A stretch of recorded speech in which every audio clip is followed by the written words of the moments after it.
সত্য পীরের গান করা যাবে কিনা, এর নামে টাকা উঠালে টাকা দান করা যাবে না যাবে না? সত্য পীর কি এদিকে চলে? এখনো চলে? আস্তাগফিরুল্লাহ। আমাদের এলাকায় চলতো অনেকদিন আগে, আমি যখন বাচ্চা ছিলাম তখন।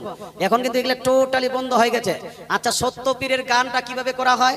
আমার জানা মতে সত্য পীরের গান বলতে আমরা ওই বাউল গান করে না, ওদেরকে তো বাউল লোক করে, বাউল গান করে কিছু মুসলমান। হলদির একটা বাউল গান করা মুসলমান ছেলে ছিল, মারা গেছে নাকি জানি না। হ্যাঁ, মারা গেছে না? মারা গেছে। মুসলমান আপনাকে বলতে চাই, এই বাউল গান কারণেওয়ালাদেরকে আপনাদের না সত্য পীরের গানের জন্য ডেকে নিয়েছে, না নামাজ পড়ে, না রোজা রাখে, দাড়ি মুন্ডা, ঢোল বাজিয়ে, তারপরে কি বলছে টুং টুং করে কি আর কি বাজাচ্ছে, ওগুলা বাজিয়ে টাজিয়ে এইদিকে গান করছে। আর এমন এমন কথা বলবে, রাসিলা কথা, যা আপনার মনে হবে যে আমরাই ঠিক আছি। মুসলমান মারেফাতি লাইনের কথা বলুন তো ভাই, যারা কোরআন পড়তে জানে না ও মারেফাত বুঝতে পারবে? এটা পারবে? মারেফাত বুঝতে পারবে না। যে হাদিস পড়তে জানে না ও মারেফাত চিনবে? শরীয়ত যারা জানে না ও মারেফাত চিনবে? মানে কি জানেন?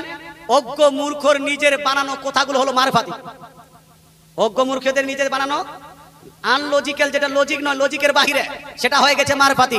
শুনুন, বাউল গান শরীয়তের মধ্যে টোটালি নিষিদ্ধ, নাজায়েজ এবং হারাম। বাউল গানের শরীয়তের খেলাফ অনেক কিছু বলা হয়। এমনও বাউল গান আছে যেই বাউল গানটাকে সমর্থন করলে আপনার বহু আপনার বিবাহ থেকে বের হয়ে যাবে। কথা বোঝা গেল? এমন এমন কথা বলে যেই কথাটা বিশ্বাস করলে আপনি কাফির পর্যন্ত হয়ে যাবেন। বাউল গান কান্নেওয়ালা নিজ বানিয়ে খালি অপোজিট সাইডকে হার দেওয়ার জন্য, মাত দেওয়ার জন্য, তার সঙ্গে কম্পিটিশন করার জন্য উল্টা পাল্টা যা ইচ্ছা তা বানিয়ে নেয়। মুসলমান আপনাকে বলতে চাই, শরীয়তে বাউল গান চলবে? চলবে? শরীয়তে বাউল গান চলবে না। শরীয়তে প্রচলিত ফিল্মি গান চলবে না। সিনেমা চলচ্চিত্র জগতের গান চলবে না। শরীয়তে যদি চলে আল্লাহর গুণ গান চলবে। জোরে বলে সুবহানাল্লাহ। সুবহানাল্লাহ। রাসূলুল্লাহ সাল্লাল্লাহু আলাইহি ওয়াসাল্লাম গুণ গান চলবে। রাসূলের গুণগানে যদি গোসল পাঠ করে তাহলে সেটা চলবে। আল্লাহর গুণগানে যদি হামদ পাঠ করে সেটা চলবে। কোন ওলিয়া উলিয়ার যদি আপনার শানে আপনি কোন গানে যদি আপনি গোসল পাঠ করেন সেটা চলবে, কিন্তু বাউল গান করা চলবে না। তার উপর আপনার কথা হলো, যেই ব্যক্তিরা নামাজ পড়ে না, রোজা রাখে না, আপনার ঠিকভাবে যেন আপনার শরীয়তের উপর আমল করে না, দাড়ি মুন্ডিয়ে ও গাটারের মধ্যে ফেলে দিয়েছে, ওকে সবার স্টেজে বক্তৃতা করার জন্য, আপনার মঞ্চে তাকে যেন ইসলাম পরিবেশন করার জন্য তাকে দেওয়া যাবে না, যেটা সত্য পীরের গানে হয়ে থাকে। 3 নাম্বার বিষয়, এই ঢোল তাবলা বাজানো, এই যে কোরকা মোরকা বাজানো, এটা হলো টোটালি হারাম। আল্লাহ তাআলা রাসূল সাল্লাল্লাহু তাআলা আলাইহি ওয়াসাল্লামের হাদিস থেকে বোঝা যায় যে এই যে আপনার গান বাজনা বাদ্যযন্ত্র, এটা হলো কিয়ামতের একটি আলামত। এটাকে ইসলাম নিষিদ্ধ করেছে, নাজায়েজ করেছে, হারাম করেছে, গুনাহের কাজ করেছে। ইভেন সাহাবায়ে কেরাম কোথাও যদি বাদ্যযন্ত্র হতো তো নিজের কানে আঙ্গুল লাগিয়ে নিত, যাহাতে আঙ্গুল এই কানে ওই বাদ্যযন্ত্র আওয়াজটা না যায়। তাহলে ভাই এইরকম করে যদি কোনো গান করা হয় সেই গানটাকে সাপোর্ট করা যাবে? যাবে।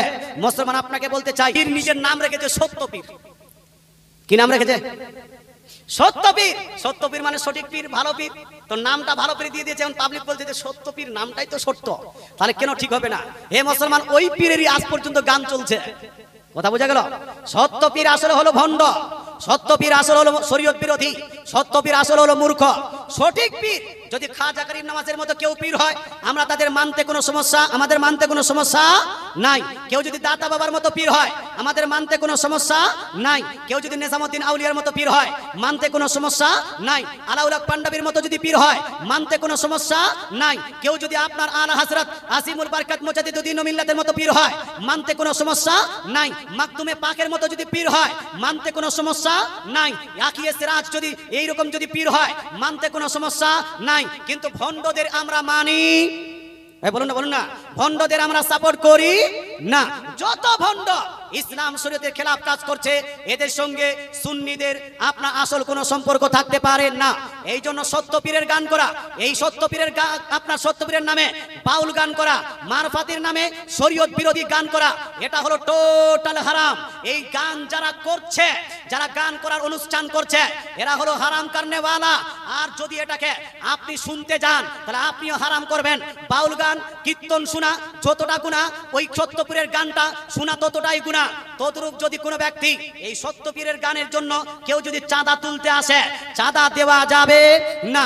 যদি আপনি ইচ্ছাকৃত চাঁদা দেন, তাহলে এই ভাই আপনাকে বলতে চাই, এই চাঁদা দেওয়াটা আপনার হারাম হবে। ছোট মোটো গুনাহ নয়, কাবিরা গুনাহ হবে। কোন গুনাহ? সাগীরা গুনাহ নয়, কাবিরা গুনাহ হবে। যেমন ইচ্ছাকৃত পূজা পাঠে আমরা অংশগ্রহণ করতে পারি না, চাঁদা দিতে পারি না।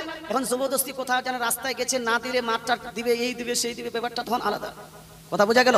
আল্লাহ তাআলা বুঝার তৌফিক দান করুক। তো সত্য পীরের গান করা যাবে না, সত্য পীরের জন্য চাঁদা তোলা যাবে না, সত্য পীরের নামে চাঁদাতে এই গানে আপনি চাঁদা দিতে পারবেন না। যদি কেউ দিয়ে থাকেন আর ও যদি থাকে আপনার পাশে, ওর কাছে চাঁদাটা ঘুরিয়ে নেন। আর যদি চাঁদাটা ঘুরিয়ে না নিতে পারেন, কমসে কম তওবা করেন যে আগামী কোনোদিন আর দিব না। আল্লাহ তাআলা বুঝার তৌফিক দান করুক, বলেন আমিন।